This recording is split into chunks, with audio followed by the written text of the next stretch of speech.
Greetings, everyone. This is Rock and Roll Spot Convention with the Weekly Comic Roundup.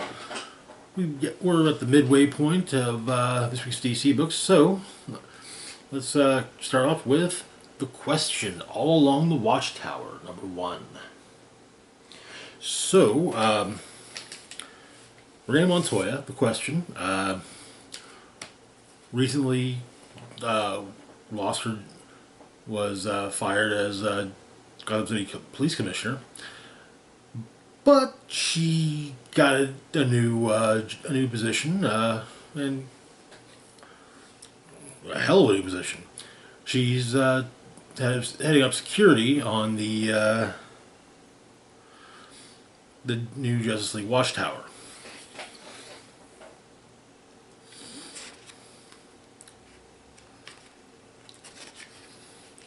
So the issue opens, or the story opens. The series opens with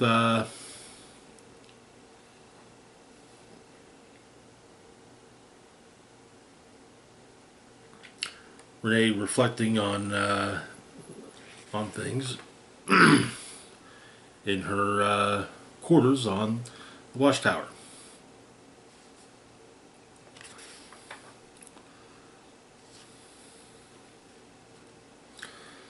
She also reflects upon the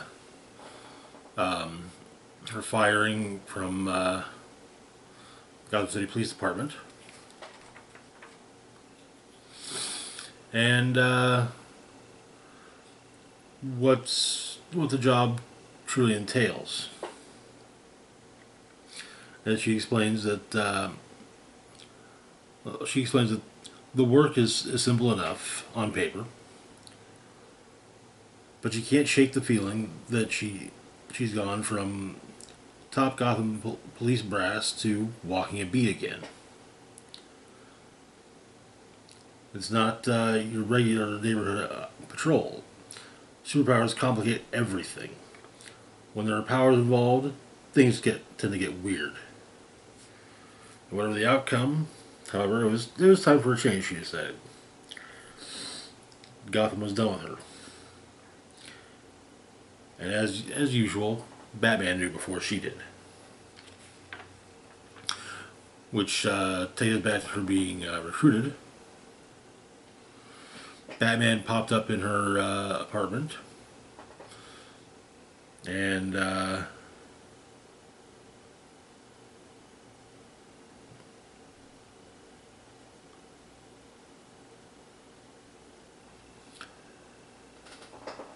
Batman made his pitch. Well, he made the opening of the pitch.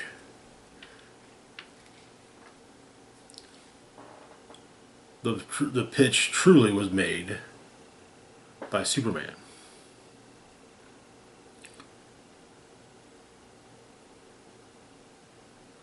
Basically telling her that the League needs someone to hold them all accountable.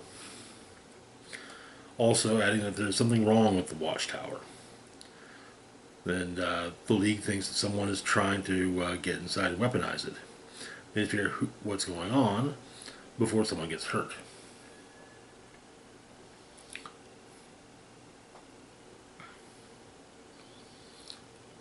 And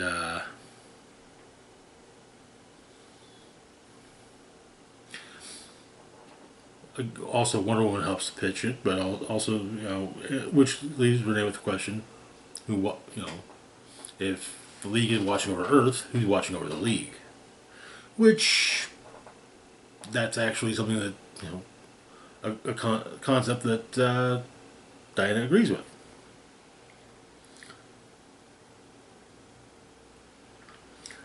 So as she puts it, she's basically the sheriff of the space station experiment, which is one way that Diana would put it. That she points out that no sheriff works alone. And so Renee has a team. The Blue Beetles, Ted Cord, and Jaime Reyes.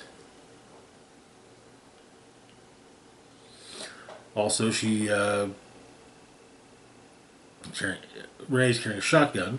It's not a traditional shotgun. If used properly, it paralyzes the target and can also shove them into a holding cell, basically the waiting room for the Phantom Zone.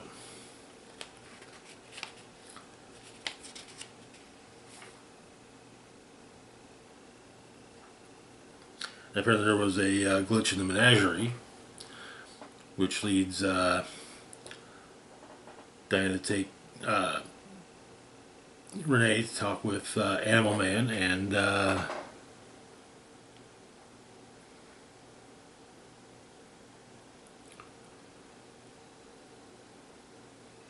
Ken Kawa, the Challengers of the Unknown.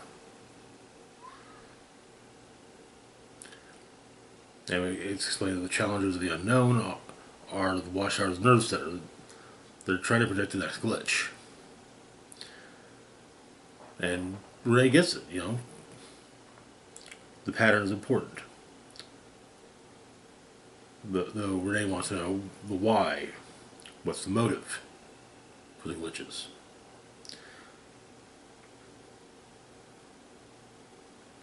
Diane points out that's why they need her there, on the ground. Her field agent, and she'll have a field agent. That field agent is Kate Kane, Batwoman, Renee's ex.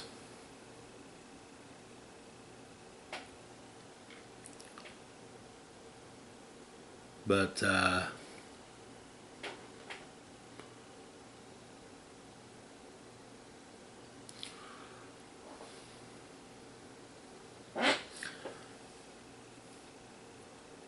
Blue Beetle, Jaime is sort of a security alert on the promenade. Conduit, an old, not old, but a Superman villain is attacking.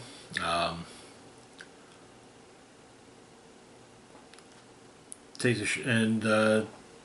seems actually that the target is Renee, but Fire is able to freeze Conduit. Fire's Ice and Fire switched powers in the conclusion to absolute power, but she's not as skilled with the ice powers as Ice is. But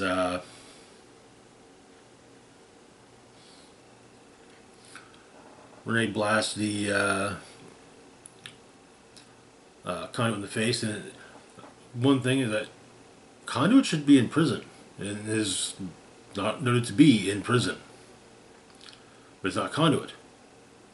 It's someone has basically wired created a robot and put it inside of Conduit's armor.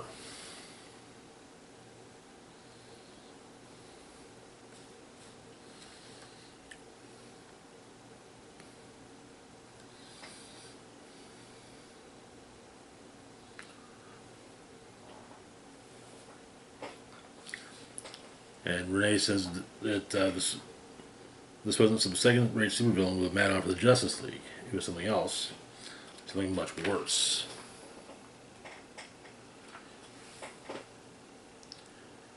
And the issue ends with Kate discovering Ken dead.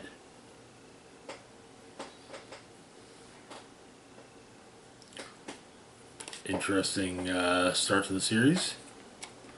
I like the idea of a question-focused miniseries with her new duties as running security on the Watchtower.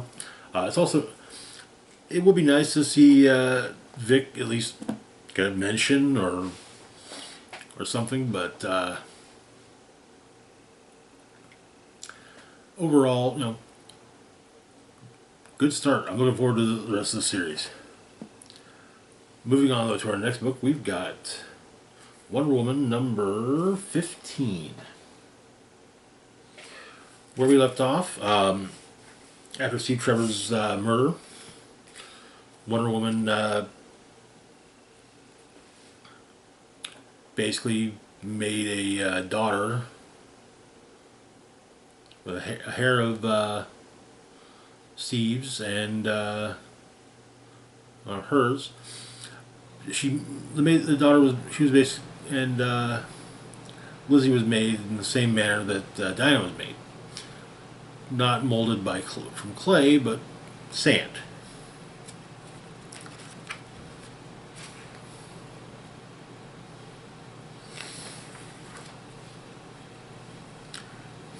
And so Diana is caring for her daughter, and as Wonder Girl, Cassie is attacking a battleship. The narration reveals that the battleship is fully automated, no captain, no crew, 100% automation. It's also the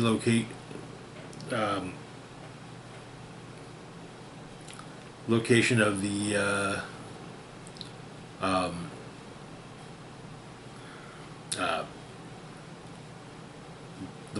hard currency of the sovereign,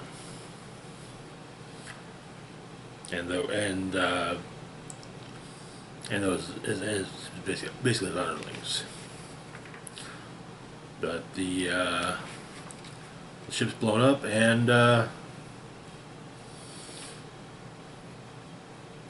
as it's supposed to have been. Next one, apparently the sovereign has some various items hidden in bank vaults, safety deposit boxes, and so Yara Flor shows up to rob them, stealing just the items from the deposit boxes.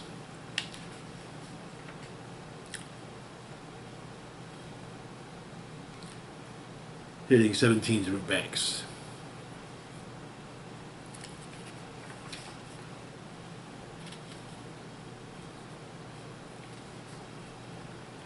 Then Donna Troy goes after Solomon Grundy, who's the protector of the Washington Diamond, which was basically entrusted to Grundy.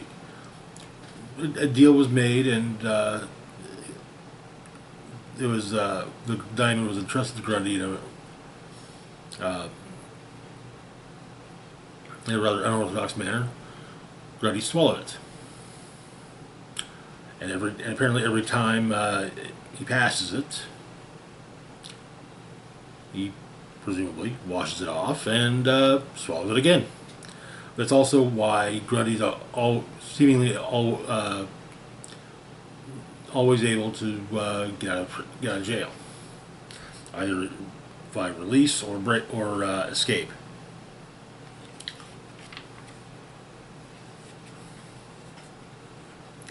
But there's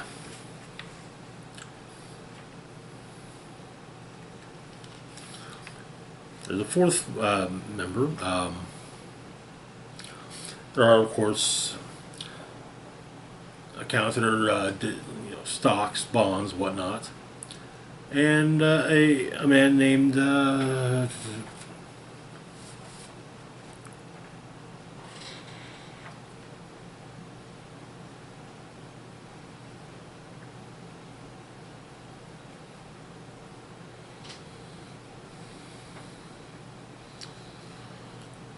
broker that handled all these accounts.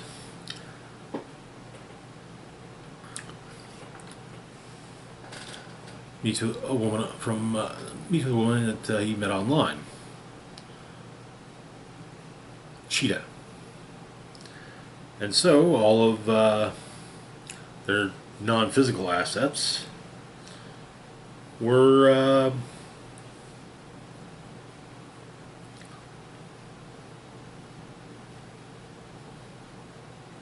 basically were laundered through into various charities that supported the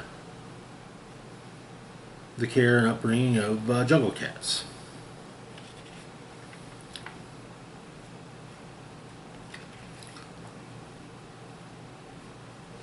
We get a backup story. Um, Steve Trevor's spirit in the afterlife.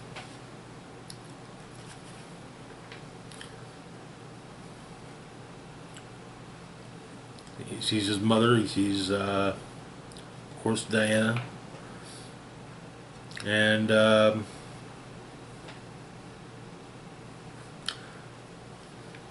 apparently he's the first resident of Elysium to ever mourn.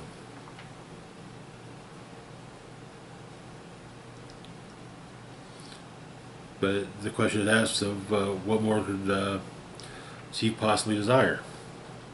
The answer? Her.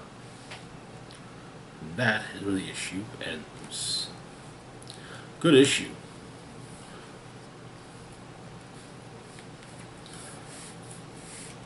I like the way that Wonder Woman and her allies managed to take down the Sovereign. Also, it turns out that the intel that allowed them to make the various strikes was gathered by Steve Trevor before his death. But anyways, moving on though to our last book for the moment, we've got Titans number 17.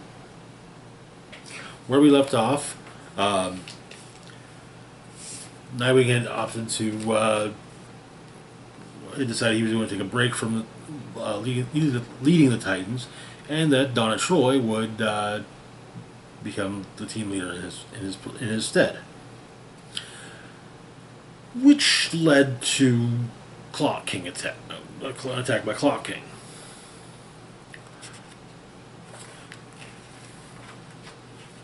But Clock King's powers are, of course, he's not a fighter. His whole thing is his weapon puts his weapon in his brain, and an impeccable sense of timing. But apparently, when the Amazos were, or Amenabar's Amazos were taken down, something happened to him. Afterwards, he was in a hospital, had the bomb removed from his head, and growths on his temporal lobe of the temporal lobe of his brain.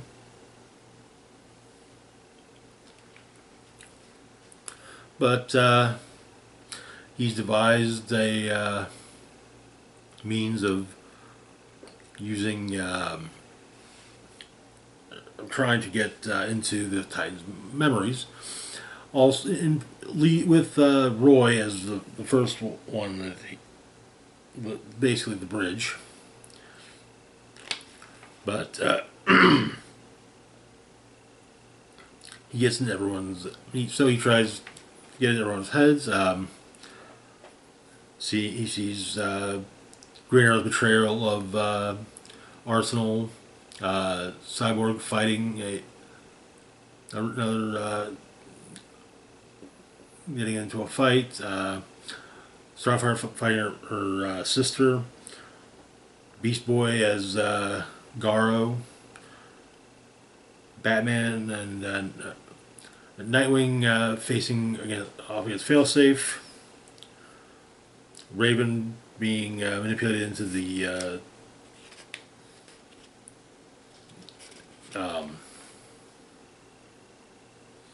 Black Crowned King or Queen.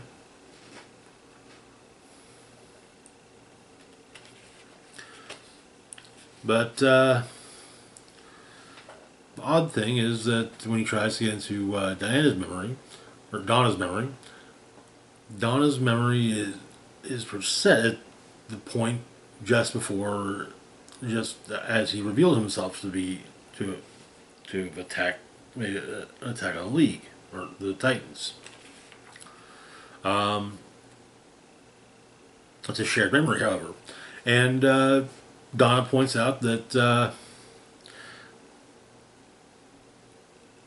Clock King used Roy's memories as a bridge into the memories of the rest of the Titans. Well, bridges work both ways. And apparently, Clock King didn't plan for that.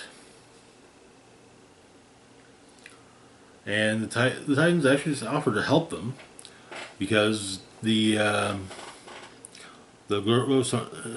what's going on in his brain, it's going to kill him.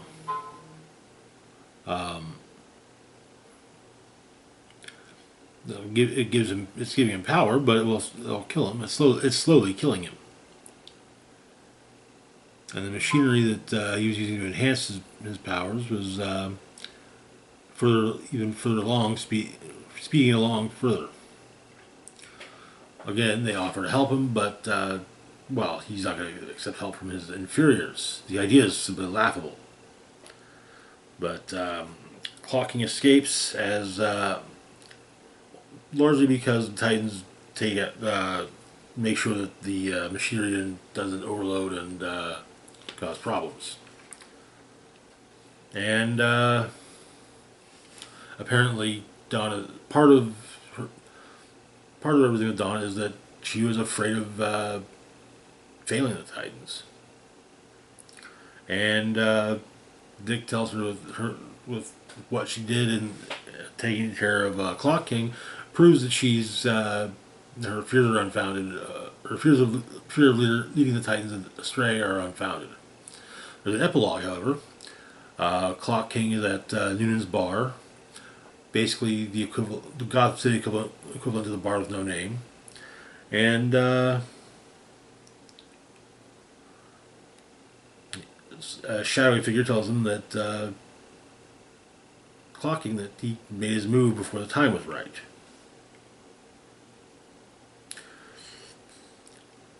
And the figure explains that the Titans are not the reckless teenagers of the past. They're nearly on the same level as the Justice League. Hell, they were even a substitute Justice League. They need to be respected as formidable adversaries, they are, if there's any chance to defeat them.